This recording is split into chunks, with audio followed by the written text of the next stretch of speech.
కళ్ళు లేవని నీకు కలపింకవలదమ్మా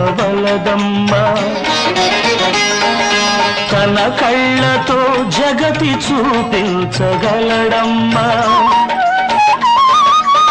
కళ్ళు లేవని నీకు కలపింకవలదమ్మ తన కళ్ళతో జగతి చూపించగలడమ్మా